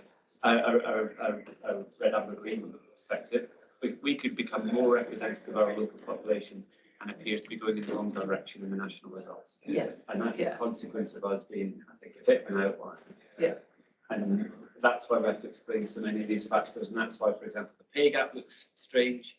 That's why some of these things look rated in the wrong way, because we're in a very, very different position workforce-wise to most other UK trusts. So it definitely needs the narrative, really, Yes. doesn't it, to explain the circumstances, otherwise it just doesn't kind of make sense. It's becoming Right. more reflective. We're becoming more representative and it looks red. Yeah. Yes. But the challenge is that with the res, it's because it's a nationally mandated thing, the tables are set out kind of as a bit of a. If you're a trust somewhere that's only got 10% of its workforce, you'll be, Yes, these standards work very well. yeah, got it. Thank you. And I think some of the things for us not to lose sight of, and it's why Janine and I had the conversation that actually challenging and championing EDI is something that it's the job of everybody around this table and a wider leadership team across the trust. Is that if you look at the figures around staff experiencing harassment and bullying for both ethnicity and disability, it shows that it is not getting better. So there are things that we still need to challenge here, and there are things that are still not fair and equitable in the organisation, despite the fact that we might have high proportions of staff, and despite the fact that we may be over-representative even at some levels of the community, our staff still don't feel that this is a safe working environment, or whether that's coming from patients and their families or from staff. So we have got a long way to go. Okay, oh, sorry. Catherine? Thank you. And just talking about the consultants, but I think it's worth noting about vibes as well, because they're what a 78% of our workforce is of a BAME background. And I think we just should be careful about that because we're completely out of touch with our local population there as well. Okay. You want to Yeah, I think that then ties into what we're going to continue to come to the board about in terms of recruitment and retention, how we grow our own from the local area as a true anchor organisation, and then document long-term workforce plans. So I expect over time that picture will start to rebalance as well. Thank you. Okay, let's move on to finance and performance. And Sue is going to present the BIP report. And Sue, can I just thank you for stepping in for Greg during his absence? So the report is very self-explanatory. I would point out that we met in July. We did not meet in August, so the two data reports included in the board pack have not been scrutinised through the Finance Performance Committee. They will be at the next time it meets, but I haven't yet. I would therefore ask maybe that Mike and Fiona put a little bit more time to talk through because nobody's scrutinised it yet. So the things that I would wish to draw tiny bits of attention to, routine business. We had 3 business cases that came to the committee. The first 2 of which were IT business cases. Before anyone asks me about the Oracle one and what have we heard about Birmingham? The case that we approved is for the transfer from our existing Oracle system to the Oracle system that is hosted at Barts, so we are able to collaborate more closely. And therefore, we are not implementing a new system, we are transferring our ledger to an existing system. And therefore, the risk profile is vastly different to an organisation that would be implementing a brand new system with a transfer from something different onto Oracle. And we did, Marta and I, ask a large number of questions about this because the timetable was really quite challenging. And we were seeking significant assurances that it was deliverable. But Nick's actually told me that we've got a bit more flexibility in that timetable now. So I am even more assured about that. The virtual ward case, Fiona is bringing that on in a pilot form. So I think the conversation we had was we were a little bit nervous as a committee about a big bang, everything, all guns blazing implementation, but we were very reassured by the piloting. Fiona might want to talk about that as well. I think everything else in there is fairly routine, straightforward, and is reporting up to you. And Fiona and Mike will talk about performance and finance after this. So any questions, happy to help you with them. Nick. Just to point on Sue's first point, so that's the financial systems in Oracle, but may or may not eventually tie up with the Oracle Health EPR. Good, thank you. Right, let's move on then to the integrated performance report. Fiona. Thank you very much. Okay, so we have a refreshed performance report. I spent some time after our last meeting really thinking about what kind of data was useful for people to see and how we could make comparisons with other organisations that were relevant to the current discussions, and also how we could see the difference between, small changes and not particularly statistical improvement, but actually major changes that would demonstrate real improvement in the services. So this is its first outing, and I hope, and we'll work with you further should there be other things that you'd like to see. So I think in context, despite a lot of the operational challenges we talked about, strike action and other external factors that have influenced the work that we do, I'm really pleased to report that as an organisation, we're showing real improvement in some of in the constitutional standards that we have.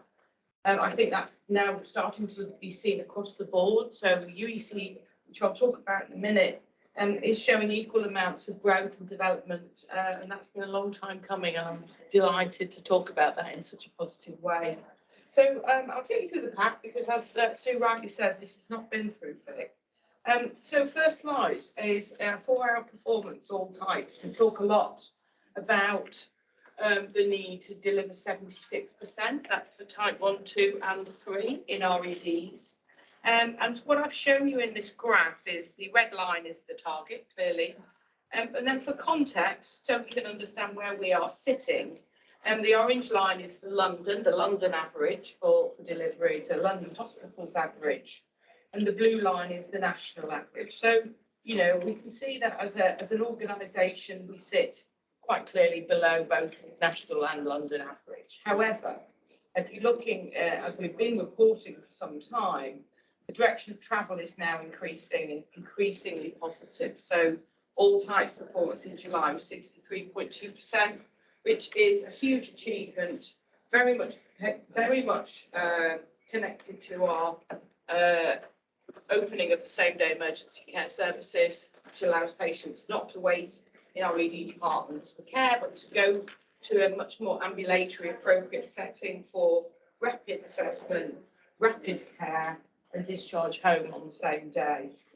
There's some narrative at the bottom, and clearly our rate limiting factor in terms of improvement, which we've talked about on numerous occasions, I won't labour today, is the type 3 performance, which is significantly under where we'd like it to be. Okay, so moving over the page to type 1 performance, which is ED-based activity, all of it influenced by our own department, our own staff, and we are in complete control of it mostly. I won't go on about why we're not, but essentially you can see that delivering 51.3% is a significant increase in activity in performance, and this is the subset of the all types performance. So if you flip over the page, I'll show you two of them together. So on the next page, we've got a red line and a blue line. So the blue line shows our improvement in type 1 performance and shows the significant gap between the trajectory we've planned and how we're achieving, and that again is down to SDEC. However, the red line shows that the rate limiter is the type 3, which brings us down. So the increases we see in type 1 are disproportionately underrepresented in the all type performance. So that is something we have been talking about for a while. I won't continue to talk about it, but on the right hand side, by way of reinforcing the message, the national data on type 3 performance, which is urgent care, clearly shows BHIUT through help delivery as unfortunately at the bottom of the queue in terms of performance. Again, from a London perspective, this is just for further information. We're very interested in where we sit within London and which cohort we sit within London. And Matthew and I talk often about which cohort or which decile we sit in. But essentially, we are very happy to be moving in the right direction. We are in a group of hospitals around the 50%-ish area, which makes us feel that we are moving in the right direction. So again, further just on that, I mean, never mind decile, it was the case previously, wasn't it, that we were the bottom? We were. And it is the case now that we're not. And we are definitely not on the bottom, and this map proves it. And actually, significantly not at the bottom. You know, we're not 0.2% above the bottom now. We are, you know, relative, statistically wise, we are well off the bottom. And actually, if you were to really deep dive into some of that, we're one of the 4 busiest A&E departments in London with some of the highest levels of conveyance. So, you know, comparative to Hillingdon, we're not counting the same thing. So. But I will not labour or bore you to death with UEC data any further. So anyway, in summary, massively ambitious programme for UEC, lots and lots of good work going on, many of which will contribute to the ongoing improvement. Some considerable issues still to deal with, which I'll show you on the next slide. But just before we do, I want to point you towards the ambulance handover delay graph, which is very impressive. For those of you who haven't caught up with me, that's the one. It's the one where all the data drops off after the arrows. So for just for everybody's benefit, we have been working with LAS across London, but particularly in now to support their ambulance crews handing patients over much earlier than had been in the past. Many ambulance crews have remained in our ED departments for over an hour waiting to hand patients off. And so we worked through a programme of what it was called W45, but essentially means that the ambulance teams will leave after 45 minutes if we haven't properly handed over and taken the patient off them. It sounds a bit hardcore to just walk out. But what we both agreed, both organisations agreed, was that that was the catalyst for changing behaviour, and that if we didn't do it like that, nobody would ever change anything because people were still there. So the impressive news is that King George went first and did a fantastic job, and Queen's went second.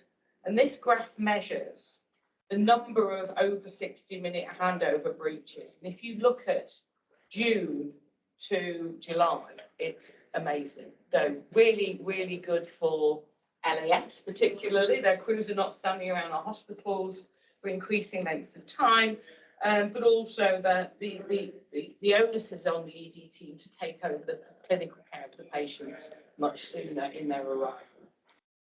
And we continue to watch that. We continue to work with LAS, and that is a London-wide programme of work. And in fact, Sue might mention that the King George team had a visit from another London hospital today or yesterday to see how we're doing so well with that. So really good news on that. A couple of things I want to highlight to you in terms of improvement and ongoing issue. Number one is the SDEC activity. You can see that there, that it's gone from strength to strength, and we're now doing some significant amount of work through our SDEC pathways out of ED. Second graph tells you that the inpatient discharge lounge we opened at Queen's is still working.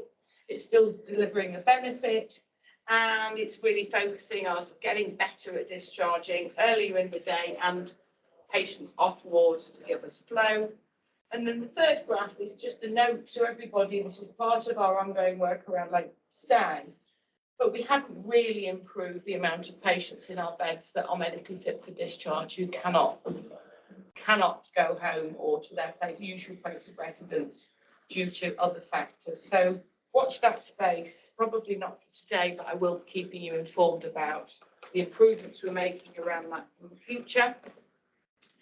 And a couple of graphs at the end just to show you that the impact of all of the improvements we've just talked about, of which there are many, is showing real time reductions in the amount of time people stay in RED. And I know, Sue, you've asked questions about how long people are in RD on a regular basis. And so just to show you that it's all making it work a lot better, still much to do, but we're carrying on regardless and making sure that we're changing things, improving patient experience and care, and helping support the staff who are working very busy and challenging departments. We've mentioned mental health a couple of times today. I'm going to let the figures speak for themselves, but the left-hand graph shows that both King George and Queen's remains a very high provider of mental health services compared to other mental health providers. And the two graphs on the right, unfortunately, show that despite huge amounts of work and lots of commitment from the sector and other providers, the direction of travel in terms of activity is not going the way we'd like it to go. There's lots of forums that we talk about that, and I know we've touched on it a couple of times already today. So, I'm going to move on to my other favourite subject, which is planned care, and talk to you a little bit about some of the data that you're very familiar with through this report. Fiona, just before you move on, shall I just see if anybody Of has course, got any yes. questions? Can I just say, you described it as the refreshed performance report, and I wasn't quite sure whether it was the report or the performance, but it turns out they're all Ticking all the boxes, yeah. I find the report good. Thank you. Thank you very much. Kathy. Yeah, I would echo that. I think it's really clear, and you can actually see what's happened, and it maps to the actions that we have. That's brilliant. Just I'll avoid the mental health topic. But I will just come to the help, the topic, because I think, as I recall, there was some particular discussions going on, which you may or may not be able to share, but I think watching this and seeing that's having such a deleterious effect on our overall position, and our staff obviously doing some great stuff, have moved the dial significantly. I just wonder if there's any hope of change. The ICB's brought us down to review the arrangements around the urgent treatment centre, and actually we're part of the new Tier 1 intervention nationally led by Sarah J. Marsh as well, and they're looking at arrangements around the urgent treatment centre because I think in their visit they recognised that the model was different to one they've seen elsewhere. So I think there's scrutiny from both ICB and from the national team in terms of how we get modelling to the best place possible. I would say that's no reflection on how hard Steve Ruby and the team have helped working. They're trying to make the best of what we've got, but I still think, as I've said before, that what we've got is more. I wanted to ask about the ambulance handover breaches. And I was thinking, George, that I was here at the end of June actually, having a look where and talking about those issues there. And it's a massive improvement. But we know that you can't just issue an edict and these things happen. And at the time they were talking about, some of the problems were down to, ingrained behaviours and things like that. How did you get such an amazing performance? Because it sounds quite easy, but I know that there was a lot more rather than just saying, just leave now, it's all going to happen. It's topical actually, because we had this conversation. Do you want me to say what I experienced? Yes.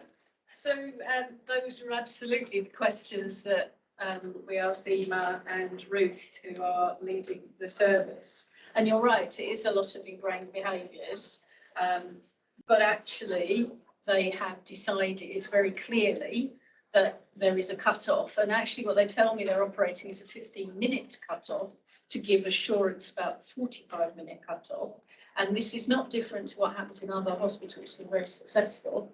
And merely through the act of saying you will be gone in 15 minutes and chasing down ambulance crews to be in a position to do that. So a lot of energy has gone into it. But the thing I was most impressed by is the record keeping that LAS have is incredibly detailed, comprehensive and useful. And we now have electronic access to that at the point of arrival. And what our staff are saying is we accept that as a record of the state of this particular patient. They ask the ambulance crew, anything happened since you last filled that in? No, on your bike or in your ambulance. And it sounds like it didn't take long to change behaviours, but it did require a lot of energy from our fabulous staff. Absolutely fabulous, yeah. I was just going to ask about discharge lounges, because when you were doing ED, Nick and I went to the discharge lounge here, which staff absolutely brilliant. But they were saying they still have to go and pull people off the ward, that the wards aren't actually sending patients to them, that they have to go and use the system and walk round the wards almost, grab a patient and take them down to the discharge lounge. And we were there at 11:30, and there was one person in there and they were just about to go. And I would have thought, given our wish to get people out the door by midday, I kind of expected to see more people in there than the one chap that we saw there, who was hugely complimentary. So it sounded from the description, it's a bit of a culture thing that they launched and then they relaunched. But what are we doing to actually get people in the wards to make use of the fact that there are discharge lounges, and they're an important part of the system of getting people out the door so we can get people in the door? No. There's a huge amount of work going on around that, but to summarise, I think, so the bed meetings, the way that site is run is key here. So, getting people to understand that the first bed meeting of the day, when you're talking about people who are able to be discharged, or even the day before, getting them ready into discharge lounges is key. I think there's a legacy here of things happening much later in the day. And in many cases, to get improvement or to facilitate improvement, we have to do, you know, half and half, pull and push, you know. So we're working with ward managers, we're working with matrons, we reinforce that all the time. And at the moment, sometimes with behavioural change, the pull system is better than the push, because you've got much more effective, relatively detailed approach from a single team to pull than having a distributed expectation that lots of people will do the right thing. But that doesn't mean in any way, shape or form that we're not working through all of those. There are some other, you know, considerations, which is, you know, that the wards in the morning have many tasks, lots of tasks in the morning. And so it's getting them to place the right emphasis on the discharge of patients alongside breakfast and cleaning and beds and all sorts of other things, and patients going to have investigations, etc.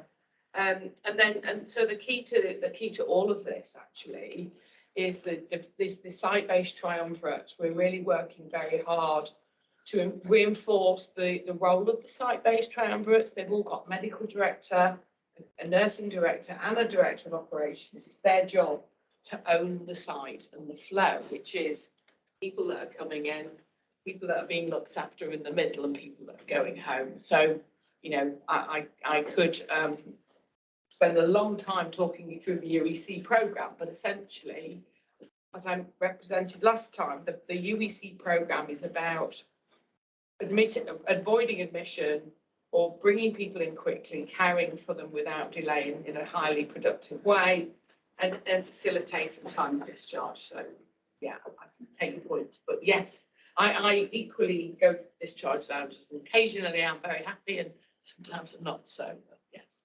work in progress.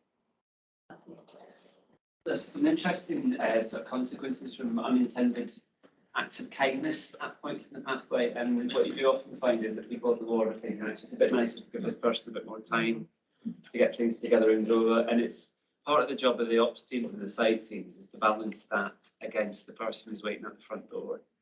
And I think one of the things that you can really work on to get that kind of visibility is for the specialties within the hospital to really recognise and grow those patients who are waiting for the bed, and to think about actually, rather than seeing the patients in their bed base, their patients, their responsibilities, who's your next patient, and who's caring for that next patient, who's getting there. Mums and the medical teams have been doing some work on changing our approach to that, supported by the site teams as well. And the junior doctor workload is a really interesting area to get into as well. The juniors at the minute do quite a lot of fairly administrative tasks in terms of preparing people for discharge, but are very often interrupted during that. So they'll be there doing discharge summaries and the prescribing, and someone will come up and ask them for something else, and someone will ask them to review a sick patient, make a referral to another specialty.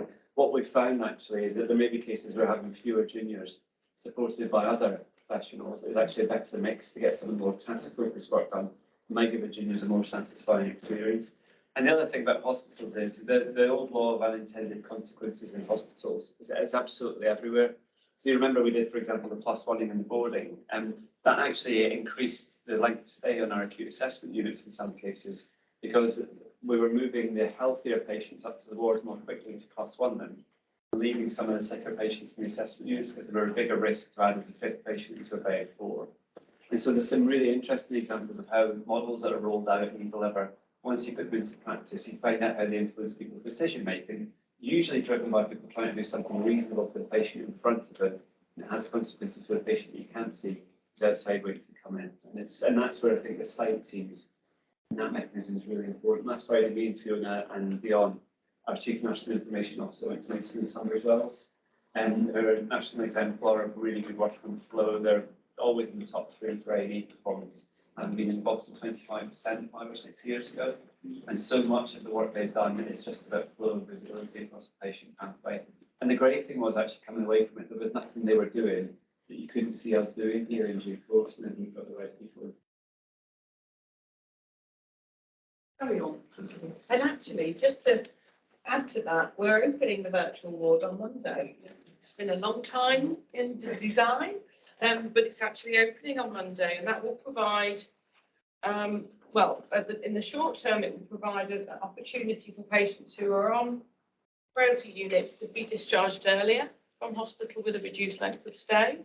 In the second phase, it will provide an alternative pathway for patients who come to ED. So if they meet certain criteria and can be cared for safely at home or their usual residence, it will allow us to redirect them not to the ward but to a virtual ward environment. And in the third, more effective phase, I believe, certainly for winter, care homes, GPs and other care home residential providers will be able to ring the virtual ward team for clinical advice prior to conveyance, meaning that if people can stay at home or in care or residential homes with their wraparound care that goes out to them, we will reduce footfall in ED, and that is exactly where we need to get to in terms of conveyance avoidance and admission avoidance and the right place of care for people. So all exciting stuff, and you know, really, I have to say, I'm always enthusiastic about things like this, but it is really good stuff. And I think the national visit from Sarah Jane Marsh recognised that there's this busy programme of work that's actually impactful and patient-centred. Okay, on to planned care. Very briefly, we talked about the impact of industrial action. We were not surprised, therefore, to see that our compliance with 18 weeks, which feels a strange measure these days, is now only 61.5%. It's gone down because of industrial action, capacity lost, but I'm not sure that is that surprising in the context of A, prioritising long waiters, and B, reducing our activity by at least a week every month. The next slide shows you the good work that we did around reducing our 52-week waits. And unfortunately, that's now heading in the wrong direction with about 1,500 52-week waiters. We were down to 900 and odd in April, and we were cantering towards delivering no one-year waiters by the end of this year. And I have to say that we do continue targeted work. It's very specialty based, but there are, there's only so much people can do in terms of ongoing resilience and delivery. So that's just a note to everybody. The PTL position, the orange and the green, the one to focus on here is really to see the entire PTL for the trust. The orange line is 52-week waiters, you can see them going back up. And the blue line is the PTL growing again, which is as a result of steadily reduction in activity due to industrial action and bank holidays, actually. And you can see underneath that, specialist medicine, unfortunately, are the culprits. Neurosurgery, neurology are major issues for us in terms of patient numbers waiting to be seen, but lots and lots of work going on operationally to address that, mitigate it and improve the situation. As ever, I'm showing you our utilisation of theatres. This was the first job I had when I arrived at the trust, was to only look at this. The use of the fallow sessions is now a kind of a bit of a non-issue. Unfortunately, we take a lot of theatre time down at the moment because when we have a strike, we pretty much cancel everything. And in some cases, we keep cancer and particularly specialist surgery going, but we are taking a lot of work down. But there is a drop off in theatre utilisation, but I think there's lots and lots of work going on around that, and that's primarily around cancellations on the day. There's a variety of reasons for that. We work through that at the Planned Care Board every month, and there's loads and loads to talk about around that. Briefly, nothing to see here again on DMO1.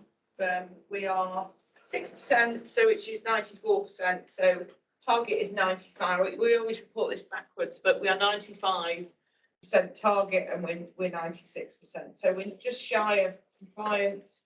You can see where the pinch points are. But actually, as an organisation, with the level of activity we undertake and the demand, both from primary care and our own systems, we're doing extremely well and are nowhere near being an outlier on this level of performance. And then finally, I thought I'd share with you a little bit more granularity around cancer.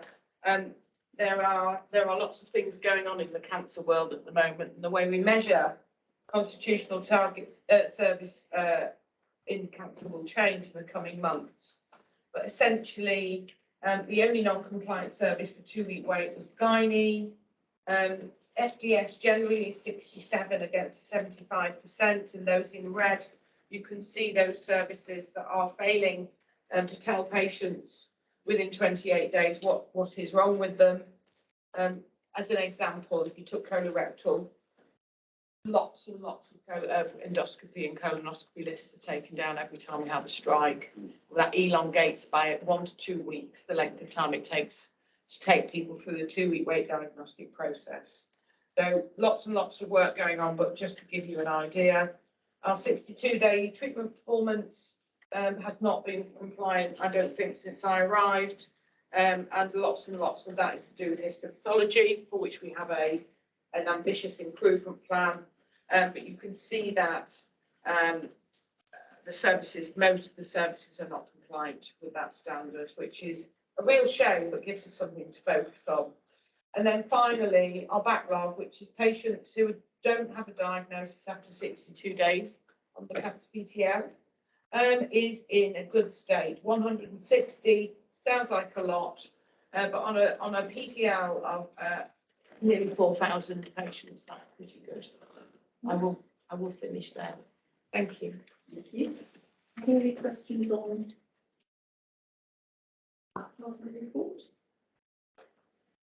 Okay, thanks. Do you want to just tell us what we are signing off in the next thing? I will try and keep this very brief. So NHS England are currently undertaking an exercise which has got two bits to it. It's an assessment exercise more than anything else. So number one, they want to know if the waiting list that we have is validated. And what they mean by that is, are the people on our waiting list really waiting for treatment or an appointment? And in some organisations, the answer to that is they're not sure. And other organisations is mostly sure, but a little bit of uncertainty. And for us, we've got a very, very big waiting list, 65,000 pathways. So I'll just tell you what they're asking for. So number one is the waiting list valid? And have you validated down to 10 weeks? So that for us, out of the 65,000 pathways we have on our PCL, 35,000 of them are over 10 weeks. So that's the next question. After that, they want to measure outpatient productivity and transformation. So are we doing everything we can to use the facilities we've got properly and improve the services we're providing to modernise and provide less normal follow-up type issues? And are we making sure people turn up for their appointments? The next domain is, are we looking after our long waiters and have we booked them in for care in a reasonable way? Because they don't want the 78-week target to slip back, so it basically doesn't mean anything to anybody. And so we had relatively short notice two letters from NHS England asking us to assess lots of domains, which are all included in here. And if I may, I won't take you through all of the detail. But however, my team, my RTT team, have done a full and thorough assessment of each of the domains. We are confident that we have plans to, or already in place, all of the maintenance and improvement plans that NHS England expects us to have. And so the final piece of assurance from NHS England was that I presented it to you and you signed it off. So that's where we're living. Thank you.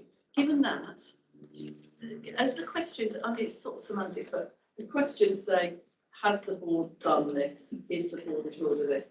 Can we just start each of the answers with yes? and then go into the detail, the correct detail. Yeah. Okay, good. Cool. Any questions on that? Finance report. It is, thanks, Chair. Okay, so these are the numbers to the end of July, which is the 4th month of the financial year. So deficit, we're at 15.9 million, which is 13.4 million off of our plan. At the start, Matthew referenced some of that being industrial action, so that's 4 million and about 1.7 million of excess inflation, which is largely PFI, utility rates, those types of things. So about 6 of the 13 is in the things that we don't have a lot of control over.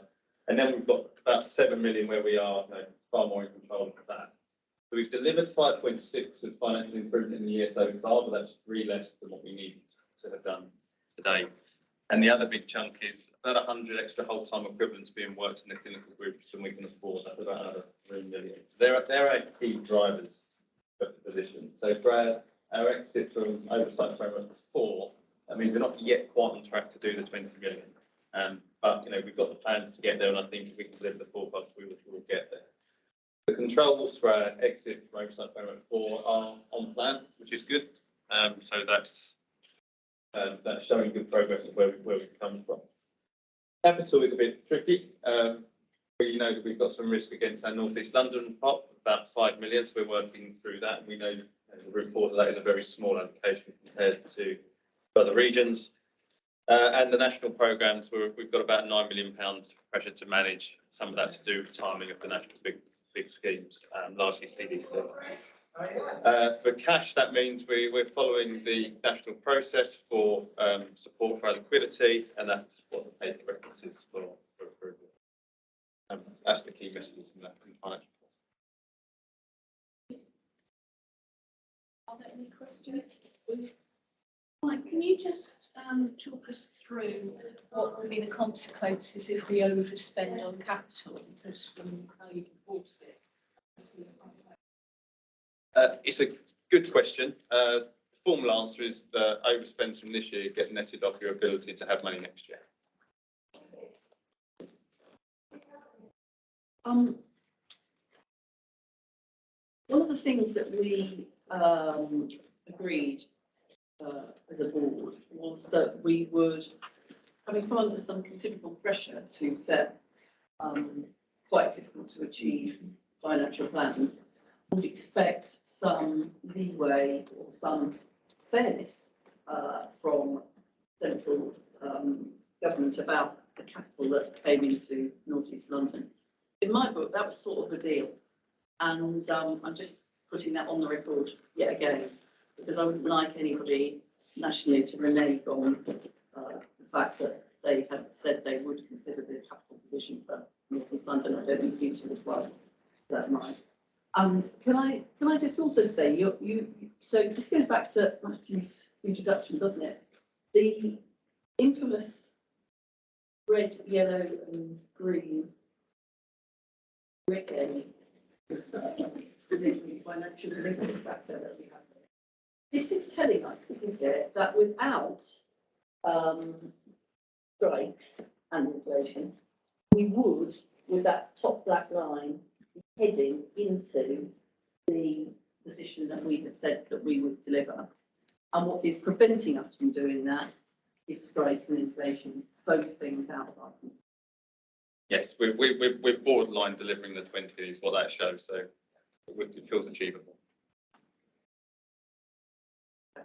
So, following the same sort of line to some extent, scientific nuance in it. So, if we take into account all we've heard through the discussions in the board, the challenges on this front and that, and talking about Dennis talking about the performance, we've got the strikes ongoing, we've got these challenges on money. Presumably, there'll be some thinking about at what point does this triangle not kind of work? Probably not at the moment, but we're now into September, aren't we? So how, because we're going to need quite a, the performance is going to be really tricky if the current situation continues and we keep losing a week, is it, every month? So you can't recover, you can't even, by the look of the graphs and so on, we can't even tread water. We can't even maintain really. So is this something that you'll be thinking of bringing back to the board at some point to think about when can we see the reality of what's actually going to happen? Does that, I've explained that before. Yes. Matthew? Yes, there's a lot you could say against an annual planning process. I don't think encourages the right kind of strategic thinking in organisations or systems. What it does do is it means that we enter the year usually with a pretty clear idea of how we think it's going to go. What the strikes and industrial action have done in general is create a pretty huge wave of family disruption to our plans. Because there's actually the cost of the strike itself, but there's the pre-strike planning.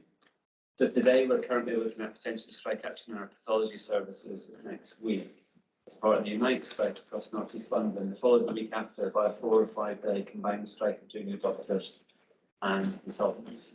So effectively this month we'll lose, I reckon, around 30 to 50% of our overall management capacity and ability to deliver things, either in the planning for or delivery of services during strikes. And that is a really significant hit for any organisation to take. And it's why I was pretty blunt about the impact of the strikes at the start, because they are now becoming a really serious infrastructure hit for the organisation. And you know, there's everything it's doing to morale, there's everything it's doing to patient weights, but our ability to run and plan and deliver as an organisation is being affected by this. So I think we started the year with some stretching, but with a bit of fair wind, achievable financial plans. And as the chair said, if you take out the inflation and strike rates, we're much more in the amber than we were this time last year. And with a fair wind, I think we'd had a good push through the political roof to get into that green territory. I think actually it's not just what it does to the bottom line, it's what it does to our organisational integrity. And I think it's the damage to organisational integrity that, as I say, it's not just the strike period, it's the planning, the hangover from it, and what it's doing to morale as well. And I've got to say, I find it quite heartbreaking that we look at all the work that was done on elective recovery, and we should be sitting here with 6 months of the year to go with our 52-week waiters probably down in the 500s. And we're sitting here with 52-week waiters up in the 1500s. And our PTL, our patient waiting list should be around 57,000 by now, and it's 65,000, and there's more people going on to that. And those people on the waiting list are going into local GP surgeries and asking for help because they're in pain and they can't go to work, you know. So this stuff is a big impact on our organisational integrity, and I think it's our job to steer our way through this. It's driven entirely by factors outside our control and outside our capacity to make significant changes to the context in which they've started deciding to take industrial action. And so I say all that, recognising and understanding why people are striking, and certainly in the case of the junior doctors, I'm very clear as to why they're doing it, and I've got a lot of sympathy for their position. Just one final point. You're also asking us to approve, as you say, the application for £35 million cash support.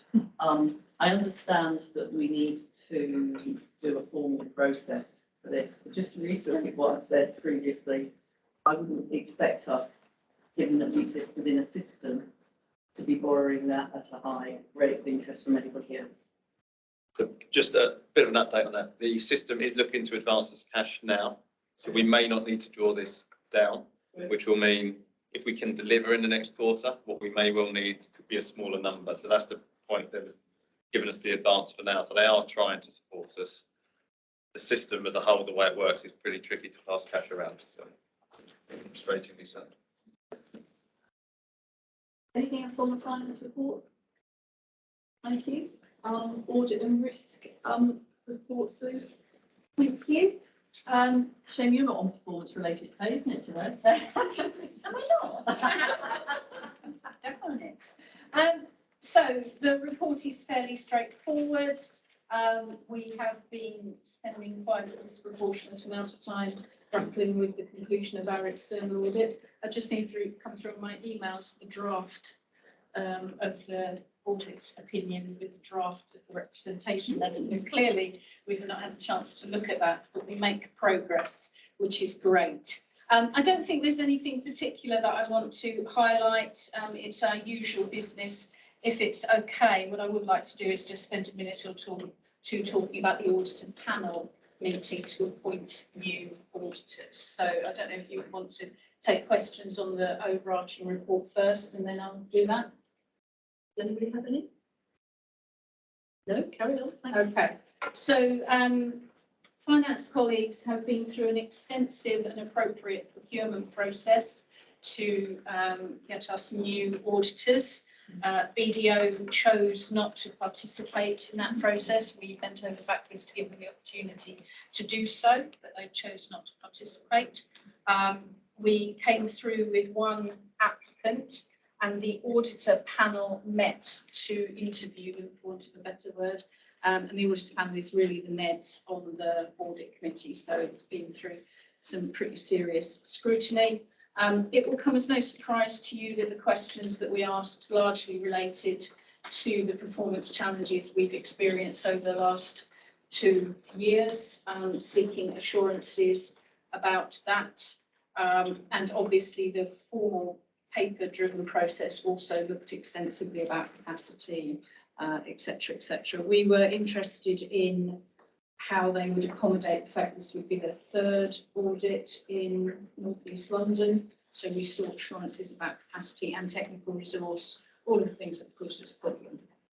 The fee that they propose is higher, but seems to be in line with other places that have equally high fees. And we do have an outlier PFI, which seems to cause us significant difficulty with auditors. The fee will drop for the second year because they've included quite an extensive number of additional days. So in conclusion, they've been through a process that our finance colleagues have run. The auditor panel have interviewed them. We are recommending the appointment on a 3-year contract with potential 2-year extension of Mazars. And we are asking the board to approve that recommendation. Any questions? Is there any support from higher up? Because I just feel like, because we have these other issues, of which some are definitely not our fault. I mean, being in a PFI is being in a PFI. And it feels like we just get double hit for that. Like the PFI is expensive on its own, and then so many other things become expensive because it's a PFI. So looking at London-wide, would there be any support to draw funds from higher up, given that we are just in a disadvantageous position? In terms of the PFI itself, it doesn't cause any of our deficit because we do get support. We get about 16 million of support for the PFI. So in terms of a cost driver, it's not one of our drivers. But it increases the audit cost. So is that covered in that support? It's probably marginal, really. I mean, auditor fees are on the up. There's less competition in the market. You know, they're becoming more complex. So that's just driving fees up. We're still within, the bounds of comparability with others. There is opportunity through collaboration. So as we move on to the same finance system, standardising process, standardised policies, we hope we'll be able to bring some of this cost down to the same auditor. And we've had some conversations, and they're open for that conversation at the time. Ruth, maybe I overemphasised it. I was trying to articulate why we're quite complex and therefore are at the higher end of audit fees, which is demonstrated in the table in the paper. Okay, I assume people are happy then to approve that recommendation from Mazars as the auditors. Thank you for all, I know a lot of work has to go into that type of tendering process, so thank you to all involved for that. That brings us on to the ratification of the urgent decision. This was a decision made in July by myself alongside Matthew and in consultation with Sue as well around the need to increase the financial authorisation limits to enable PFI payment to be made, because for a range of reasons it had increased above the previous financial authorisation limits. So it wasn't a special payment or anything, it was just a payment where the amount had exceeded the authorisation limit, so it needed specific authorisation. And the audit committee will now look at how to how and whether to increase the authorisation limits in order to ensure that that doesn't happen again. Are people happy to ratify them? Good, thank you. On risks identified during the meeting, we talked earlier about the issue around strikes. Is there any other business? Okay, are there any questions from the public? We haven't had any notified in advance. Andy? Thank you very much for the new chair. Two questions. The first is, I recently got knocked back from the upper tribunal for PHRUT death, child death and hospital admission statistics. Changed my grounds to going to a third-party academic rather than to me. I'm requesting in an instant answer, but within next month, whether the board is prepared to release these stats, because of course, building by busy roads and often by Crossrail puts children at risk to my mind, and it's worth knowing the exact data. The Mayor of London only supplies projected data rather than real deaths, hospital admissions. I can put that up on Twitter. Just seems more transparent. People know what I'm saying. It's up on Twitter and what the board says in due course. Secondly, mid-staffs. After mid-staffs, things changed dramatically at this board. I was here, it was great. There's far more data was supplied over the years, not just here, but across the NHS, less transparency. Again, I don't expect an instant answer, but the recommendations from mid-staffs, they've been watered down, they clearly haven't worked. People around this board often struggle with shimmy, the death stats. So I'm requesting that the board consider the raw data, raw deaths data, publish it month by month, yes, with an analysis, but unless we go to those sort of steps, I'm convinced that in years to come, we'll have the same inquiry. The inquiries happened years ago, it's been ignored. Here we are with another inquiry. So that's my request. Thank you. Number one, Andy, you have asked us on several occasions through FRI and other routes about the list of information you identified, which we refused. You took it to Information Commissioner, as you correctly identified, you've lost on several occasions. I think the board has given it sufficient consideration. On the second point, I'm going to ask Matthew to reply, but I'm sorry, I completely refute the idea that this board is less transparent than it used to be. Matthew. Thank you. I mean, on the deaths, I think HSMR and SHMI, they're both methods of looking at in-hospital mortality to see whether you meet expected levels of death. So it looks at your population, looks at the kind of patients you're caring for, and actually we score well on both those outcomes areas. What's important is that we go beyond that data and look at the kind of stuff that our Chief Medical Officer talked about earlier, which is to understand that ward level within services, what's happening. So I think the kind of work that Mammoth has outlined earlier around that real understanding of what's going on in individual wards and services does pick up some of those concerns, and I think we're very happy to keep bringing that back to this board. I think it's right we have the discussion. So I think with all these things, the interpretation of this data needs really quite careful handling, because there's all kinds of statistical anomalies around this. We had a good conversation about the RES data and how it looks in the context of this cost. So I think we'll continue with HSMR and Shimmy, but we'll also have some enhanced data. It's also, Andy, because you were here, precisely the challenge that I placed about PISA. How will this board be assured that we have the instant data necessary in order to enable us to be assured about that? So, no, because we've answered the question. Are there any other questions? No? Okay, good. Thank you. That brings us to the end of the public board meeting. And our next meeting starts at 2:15.